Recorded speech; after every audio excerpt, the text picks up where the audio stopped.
The Executioners are a loyalist chapter of the Adeptus Astartes who claim to have been created during the Third Founding. According to the chapter's own records, the Executioners were founded by the Imperial Fist's captain, Fafnir Rann, a man who was notorious for being one of the most savage and brutal captains within the 7th Legion during the time of the Great Crusade and Horus Heresy. This mindset is still maintained by the Executioners themselves, who state that the sole reason for their existence was to act as the Emperor's headsman, and to carry out his judgment by slaying those who would threaten humanity and the Imperium's rule over the galaxy.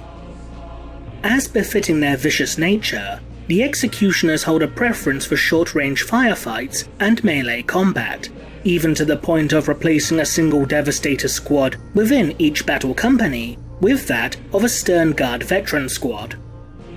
Surprisingly though, in all other aspects for such a barbaric chapter, they strictly adhere to the tenets of the Codex Astartes. The warriors of the chapter are known to be stubborn as well as incredibly quick to anger, and learn from an early age that any slight to their personal honor must be paid for in blood. The sheer violence and brutality enacted by the Executioners in combat is almost unmatched by other Space Marine chapters. Even other notably savage chapters, such as the Kakaradons, struggle to match the wanton barbarity demonstrated by the Executioners. One such notable instance was demonstrated during the Badab War, with the events of the Corsarin Massacre, where the aftermath of a brutal battle between the Executioners and the Kakaradons was discovered by a routine Imperial naval patrol. The scene was described as being reminiscent of an abattoir, with the corpses of both Kakaradon and Executioner Astartes found to have been dismembered, disemboweled, and locked in mutual embraces of death. It is however unknown as to who exactly won the battle between these two sub-company-sized forces. The Executioners are also known for taking trophies from their kills, and the Battle Brothers of the chapter are regularly seen wearing such grisly prizes, such as skulls, heads, and even pieces of flayed skin upon their armor. These trophies hold no ritual significance, and exist purely as a tally of the warrior's own kills. This behavior demonstrated by the Executioners has put them at odds with many other Space Marine chapters, who view the Executioners as being little more than primitive and feral headhunters.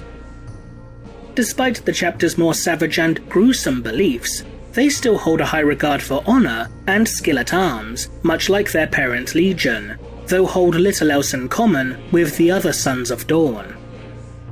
With the onset of the Badab War, the Executioners would side with the Renegade Astral Claws chapter during the conflict, though they would ultimately be defeated by loyalist Imperial forces.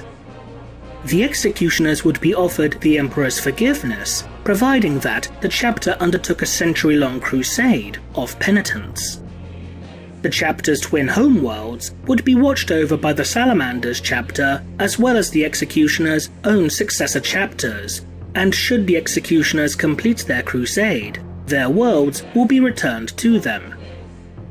During the dying days of M39, centuries prior to the events of the Badab War, the Executioners' fortress monastery of Darkenvault would come under assault from an undisclosed Xenos race that at this point in time was noted to have never been seen before by the Imperium.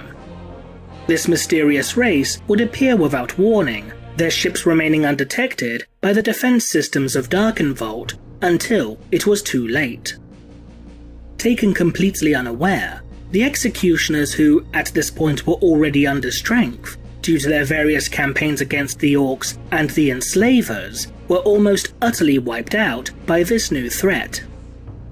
It was only due to the timely arrival of the Astral Claws chapter that the Executioners chapter would survive, and their mysterious Xenos aggressors would be destroyed. But there is one question that has yet to be answered. Which Xenos race could have perpetrated such devastation towards the Executioners? the ships of this mysterious race, as documented within Imperial Armor Volume 10, were described as being disc-like in appearance, as well as being capable of firing a ghostly ray of energy that could bore through tens of meters of rock instantaneously. This could be a reference to many of the ships used by the ancient race known as the Necrons. While the Necrons themselves are one of the oldest races to currently exist within the galaxy, officially, the Imperium of Man would not come into contact with them until around 897 M41, approximately 2,000 years after the Siege of Darkenvault. Many of the aerospace craft utilized by the Necrons, such as the Cairn-class tomb ship or the Doom Scythe, sport a unique crescent shape within their design. Despite these craft being crescent-shaped, it is arguable that due to how close the points of the crescent come to touching one another, combined with their relatively flat profile, that their overall shape could indeed be described as being disc-like. The ghostly ray of destruction emitted by these mysterious ships could be a reference to a multitude of Necron weaponry. One possible example in this regard is that of the Death Ray, which unleashes blasts of white blinding light that can reduce a hive city to rubble in moments.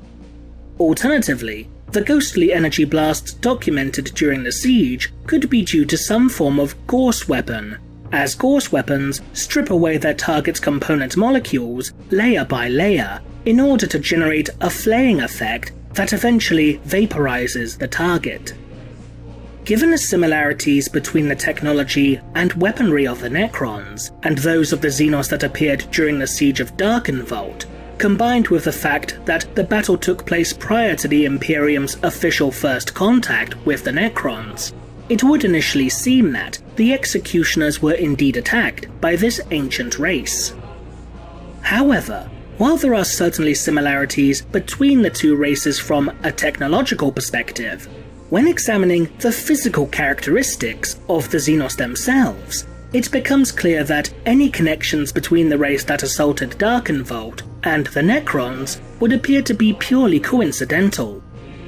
As documented within Imperial Armor Volume 10, the race that assaulted Darkenvault was described as being a nightmarish species, with an appearance of worm-ridden charnel feasters. There is at least one race within the galaxy that appears to fit this description perfectly: the Sloth. The Sloth are a Xenos race that, while sporting a vaguely humanoid silhouette, appear to be made up of vast colonies of writhing, maggot-like organisms, and can reach heights in excess of 3 meters. Despite their hideous appearance, the Sloth are incredibly intelligent, with access to a variety of technologies, including those allowing for interstellar travel. One of the most notable natural abilities demonstrated by the Sloth is their ability to produce a potent necrotic fluid that is comprised of molecular acid and vicious flesh-eating bacteria, which is capable of eating through flesh, bone, and metal alike with ease. They are also natural scavengers, boasting an insatiable hunger for dead flesh, and typically become addicted to consuming the brains of sentient organisms, which produces an intoxicating effect similar to that of a narcotic. While the Sloth are most well known for their mastery of biomechanical technology and elemental physics, the species has been known to produce weaponry that is similar to those documented during the Siege of Darkenvault. One such example of this is that of the Necrotic Scepter, which unleashes blasts of eerie, moaning energy when fired, similar to the ghostly ray described by the Executioners. Similar such examples of this weaponry include necrotic beams and necrotic lances. Sloth are also known for their exceptionally potent stealth technologies, such as shroud cloaks that can absorb and refract light, and shroud armor, which can make the wearer effectively invisible by clouding the perceptions of others. As such, it is also reasonable to assume that such stealth technology would also be incorporated within the design and construction of any void-faring Sloth craft. Because of the similarities both in regards to physical appearance and technology displayed by the Sloth and the race that assaulted Darkenvault, this would seem to suggest that the executioners themselves had encountered a Sloth fleet of some kind. Despite this, the Sloth could simply have not been the race that assaulted Darkenvault for one major reason. The race that appeared at Darkenvault was explicitly stated as never having been encountered before by the Imperium. While many within the Imperium do indeed dismiss the existence of the Sloth as little more than myth and legend, there have been multiple documented interactions between the Imperium and the Sloth.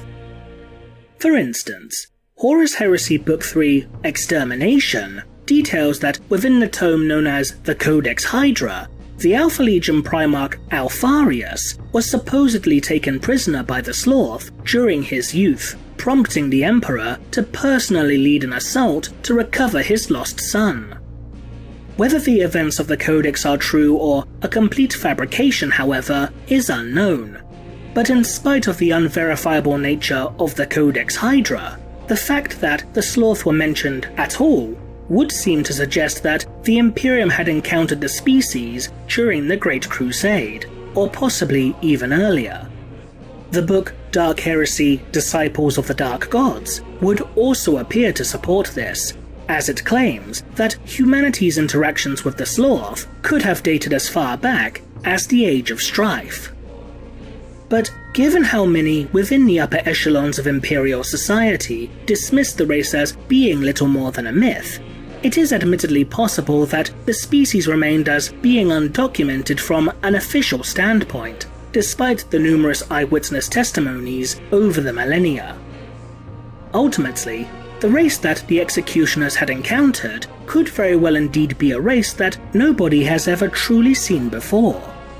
Whether or not the Imperium would ever encounter them again, however, is another matter entirely. What do you think? Leave a comment below, and thanks for watching.